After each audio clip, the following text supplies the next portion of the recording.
Happy Friday, everybody. It's Derby weekend. It is one of the most exciting weekends here in the state of Kentucky, and I'm coming to you today to talk about something that's a little bit exciting, but also a little bit scary. So I was talking with some clients this week, and with how crazy the market's been, it's definitely starting to scare some people, and I don't blame them. As a realtor who has been through the ups and downs, I got into this business 20 years ago, so I saw the fantastic rate market, and then I saw the crash, and then I saw the remnants and everything that came after that, and there's a lot of people wondering, is this going to be a bust? So in looking at that, I've had some clients reach out to me and say, hey, Carl, we're thinking about putting our search on hold. And there's been several clients who I've said flat out, that is in your best interest. And they look at me funny because they're like, why would an agent tell us that we need to quit looking, or maybe we don't need to sell our house? I mean, is it now always the best time to sell or buy? Well, the answer is yes, but also no in some cases. So in looking at this from all different angles, I look at it from, well, why should we wait?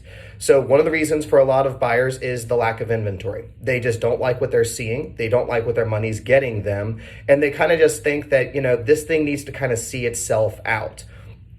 Also, with the rate hikes being what they've been in the last 6 months, watching the interest rates go up 2.5% in some cases, that's led some buyers to have to drop their ability to purchase $50,000, $60,000 from where they were in October. So they're looking at $250 in October. They're now looking at like $205, $210 in today's market, which is very tough.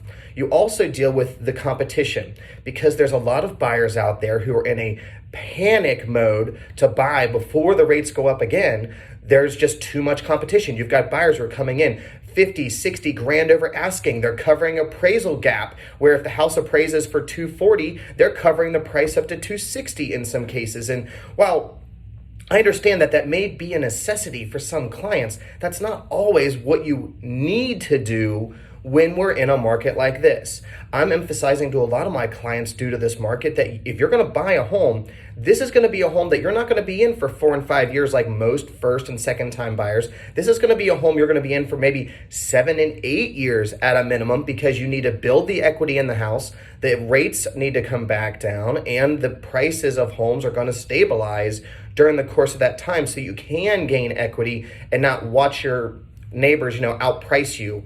So looking at it from that standpoint of why should we wait, now we got to look at what are the benefits of waiting. So if you are thinking about selling or buying, waiting is going to give you a chance to put more equity into your home. It's going to give you a chance to put more savings in the bank. And that's one of the big things right now is we have a lot of people who are liquidating their savings, their retirement, 401k, things like that, just to get into a home and be competitive. But now they move in and they've got nothing left so that when the air conditioner breaks or the roof needs replaced or the water heater goes out or something of that caliber, they have nothing to fall back on because they put all of their money into the house. And it's not like you can just walk in, put a hole in a wall and pull money out of it because you need it. You now have to wait.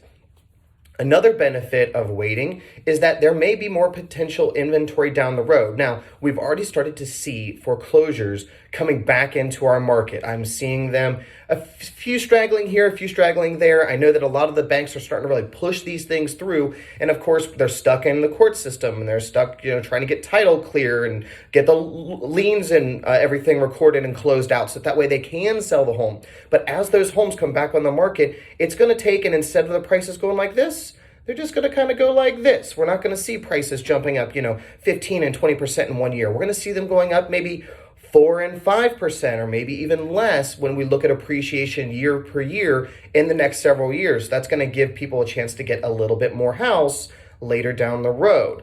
Also, we're going to be looking at the rates are going to fluctuate a lot in the next probably, 12, 18 months at a minimum. With them being at 5.5 right now, do I think they're going to hit 7? I hope not. But if they do, eventually the government is going to pull the reins back a little bit and get buyers back on the line and back to the table instead of watching them sit in their apartments for longer. Because with rents continually going up the way that they are, there's a lot of people who are going to say, hold on, we're going to buckle down. We're going to put money in the bank. We're going to save our money. We're going to change our lifestyle. We're going to put more money aside so that we can buy and be smart. Now, the cons of waiting. There's always going to be cons if there's pros, right? So we're looking at the house prices are going to be more. That's just what it is. We're not going to see another boom and then a bust like a lot of people are thinking, unless we have an influx of just a dramatic amount of inventory. When you have more inventory than you do buyers, that's when prices will come down to meet the market.